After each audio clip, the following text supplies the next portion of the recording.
Así es, Silmarí, los abogados de la empresa Physicians Correctional han presentado una demanda de más de 40 páginas detallada. Tuvimos la oportunidad de examinarla. Hay detalles que no han salido a la luz pública y que hasta ahora, obviamente, y que levantan interrogantes si el Departamento de Corrección siguió el debido proceso de ley para cancelar un contrato que evidentemente ha expuesto ahora el gobierno a esta demanda. Pero vamos primero a hacer un recuento para que ustedes puedan tener los datos y un poco recordar esta historia. Este caballero convicto asesino, Hermes Ávila Vázquez, estaba cumpliendo una pena de cárcel por un asesinato anterior, sale por un proceso cuestionable, ¿no?, del propio Departamento de Corrección y asesina a una segunda mujer, Joan Meléndez, una joven que fue, y perdone la expresión, pero fue degollada por este individuo. Se cuestiona el proceso desde entonces, cómo fue que esta persona sale utilizando una ley de la década del 90 que estaba diseñada para personas con enfermedades terminales y que este individuo no tenía ninguna enfermedad terminal. Además, se invoca esas normativas de ese momento como la razón para darle lo que se llama un pase extendido, que fue lo que recibió este individuo. Luego de todo esto, el propio Departamento de Corrección le renueva el contrato a la empresa. Sin embargo, en las elecciones, en camino en la campaña de las elecciones, la gobernadora Jennifer González anuncia que va a cancelar el contrato. Este detalle es importante que lo recuerden porque es una de las alegaciones de realmente si esto ha sido un incumplimiento de contrato o es que hay algo más en términos de que había un planteamiento más político por un asunto de opinión pública.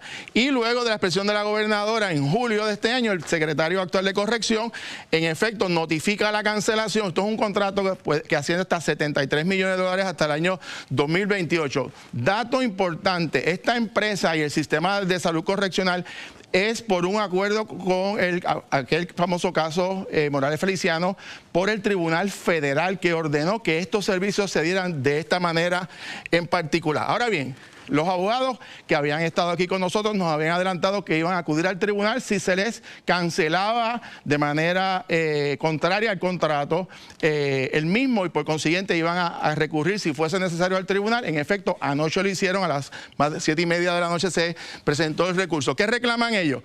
Bueno, lo primero es que se paralice la cancelación del contrato, es decir, que no se ha seguido el debido proceso y por lo tanto el Departamento de Corrección tiene que detener lo que ha iniciado porque ha invocado una cancelación por 30 días.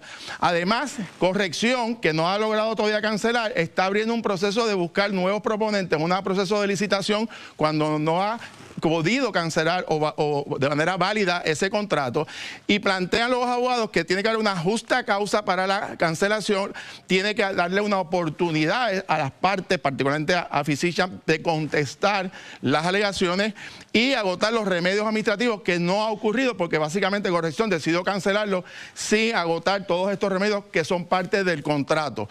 Uno de los argumentos importantes, esto es interesante y pude leerlo, datos que como señalé no los habíamos conocido. Primero, el diagnóstico inicial de la condición de este individuo lo hizo la Corporación del Fondo del Seguro del Estado, es decir, el propio gobierno, muchos años antes de que entrara esta empresa. La empresa Physicians argumenta además que no son ellos los que deciden si sale o no un confinado, sino el propio Departamento de Corrección que los está cancelando el contrato, que estos servicios fue por orden del Tribunal Federal por el caso Morales Feliciano, que cuentan con las acreditaciones de Estados Unidos. Este detalle también es importante porque la empresa que estaba antes no tenía o perdió la acreditación, y esto es uno de los elementos también que se va a utilizar en la argumentación de los abogados, y que ha habido una violación de derechos civiles porque el dueño de la empresa favoreció a Pedro Pierluisi en la primaria y que lo que hay detrás de todo esto puede haber intereses políticos por causa de esa primaria. Ahora bien, esto se decidirá en los tribunales, pero hay unas preguntas fundamentales y hay un hecho que nadie puede negar. Lo primero es que aquí se costó una vida. Hubo una víctima inocente de esta irresponsabilidad del Departamento de Corrección. Segundo, ¿quién o quiénes son los responsables? Se le ha impuesto sanciones a empleados del departamento que han demandado también al secretario a base de las acciones de la antigua secretaria.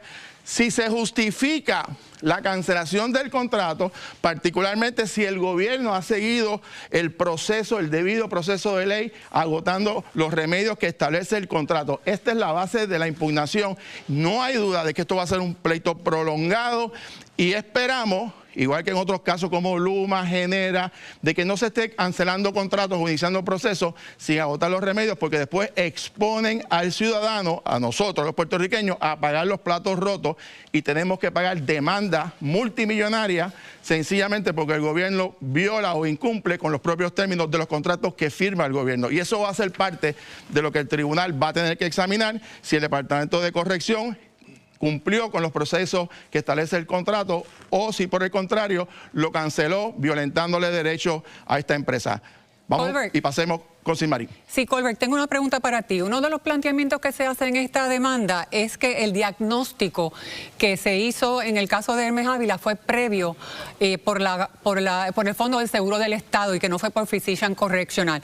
Pero entonces la pregunta es, ese diagnóstico no fue de enfermedad terminal, era un diagnóstico de una situación que no le permitía movimiento, pero para que a él lo liberaran era un diagnóstico de enfermedad terminal. ¿Quién entonces hizo ese diagnóstico? Bueno, esa es la controversia, lo que decía el reglamento, pero no hay duda, y si se pone la demanda, que tanto la Corporación del Fondo de Seguro como la empresa que en aquel momento manejaba salud correccional, que no era Physician, por 7 años estuvieron supervisando a este individuo y nadie cambió el diagnóstico médico, y eso va a ser, presumo yo, ¿verdad?, parte de la argumentación que se presentará, pero no hay duda que levanta unas interrogantes de si el Departamento de Corrección, que es el que, mira, al final del camino tiene la llave para sacar o no a un preso, si fue diligente o no haber sacado a este individuo que le costó la vida a una mujer inocente. Pasamos con Silmarín. Precisamente aquí tenemos